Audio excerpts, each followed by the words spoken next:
హిందూ బంధువులందరికీ నమస్కారం అండి. న్యూఢిల్లీ ఎలక్షన్ షెడ్యూల్ రిలీజ్ అయింది.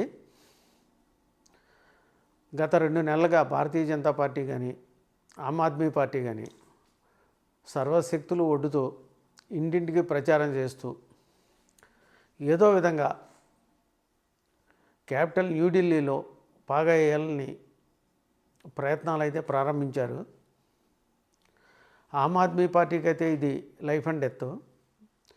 ఇప్పుడు ఓడిపోతే ఇంకా ఆమ్ ఆద్మీ పార్టీ కనుమరుగైపోతుంది.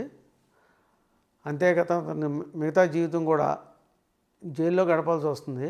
అందువల్ల కేజ్రీవాల్ సర్వశక్తులు ఒడ్డి శక్తిని మించి వాగ్దానాలు చేస్తున్నారు. ఢిల్లీలో బడ్జెట్ ఎంత ఉంది, ఆ బడ్జెట్కి సరిపడి కాకుండా బడ్జెట్కి అలవి కాని వాగ్దానాలు అనేకం చేస్తున్నారు. ఇవన్నీ అసాధ్యమైన ఏదో విధంగా నెగ్గాక తర్వాత చూద్దామని ఉద్దేశంతో ఉన్నారు. భారతీయ జనతా పార్టీకి ఢిల్లీలో నెగ్గడం అనేది అత్యవసరం.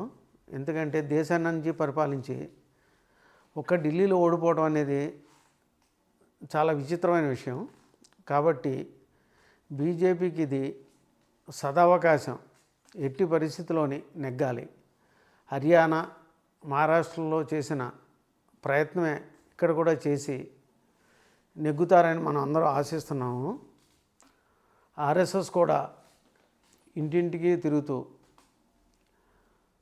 కార్నర్ మీటింగ్లు పెట్టి భారతీయ జనతా పార్టీ చేసిన కార్యక్రమాలు కానీ చేయగలిగే కార్యక్రమాలు కానీ వివరిస్తూ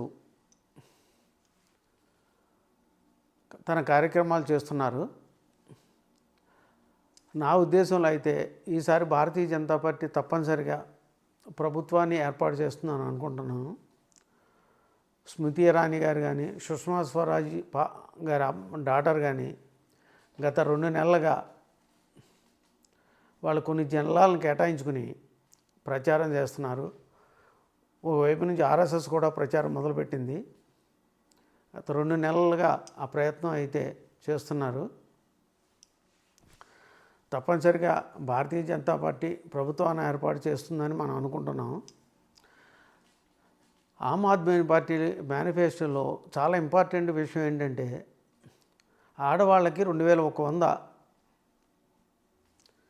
ప్రతి నెల ఇవ్వడం అనేది ఒక మంచి ఇది వాళ్ళకి నెగ్గటానికి కావాల్సిన అస్త్రం కింద మారింది. దానికి కౌంటర్గా భారతీయ జనతా పార్టీ ఏం అనౌన్స్ చేస్తుందో చూడాలి. తప్పని పరిస్థితుల్లో భారతీయ జనతా పార్టీ కూడా అట్లాంటి కార్యక్రమే మేనిఫెస్టోలో పెడితే బాగుంటుందని మన అభిప్రాయం. ఎందుకంటే కాంగ్రెస్ కూడా 2500 ఇస్తుందని అనౌన్స్ చేసింది. ఇన్స్టెంట్గా ఆ అమౌంట్ వస్తే స్త్రీలకు బాగా ఉపయోగపడుతుంది. అందువల్ల ఆ ఆడవాళ్ళ ఓట్లని కన్సాలిడేట్ చేసుకోవాలంటే తప్పనిసరిగా ఆడవాళ్ళకి, మహిళలకు మంత్లీ ఆ 2100 అనే ఇవ్వటం అనేదాన్ని బీజేపీ కూడా ఇంప్లిమెంట్ చేస్తూ మేనిఫెస్టోలో పెడితే నెగ్గడానికి అవకాశాలు ఇంకా పెరుగుతాయి. అది ఈ బెట్టింగ్ మార్కెట్లో కూడా ఇప్పుడు ఇద్దరికి 35 ఇస్తున్నాయి. ఈ నెల రోజులు కష్టపడి ఏ పార్టీ అయితే ప్రజల్ని తన వైపుకి తిప్పుకుంటుందో ఆ పార్టీ తప్పనిసరిగా విజయం సాధిస్తుంది. అది భారతీయ జనతా పార్టీ అవుతుందని నేను అనుకుంటున్నాను. ఎందుకంటే ఈ 10 సంవత్సరాల్లో ఆయన చెప్పిన కౌర్లే కానీ ఇంప్లిమెంట్ చేసినవి చాలా తక్కువ. మాట్లాడితే తను ఏదో ప్రైమ్ మినిస్టర్ స్థాయి వ్యక్తిని అనుకుని ఏ విమర్శ అయినా మోడీ గారిని విమర్శిస్తుంటాడు.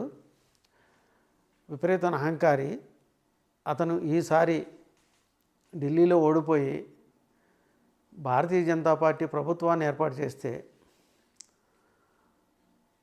ఢిల్లీని కూడా అభివృద్ధి చేసి తన ఖాతాలో వేసుకుంటుందని మనందరం ఆశిద్దాం.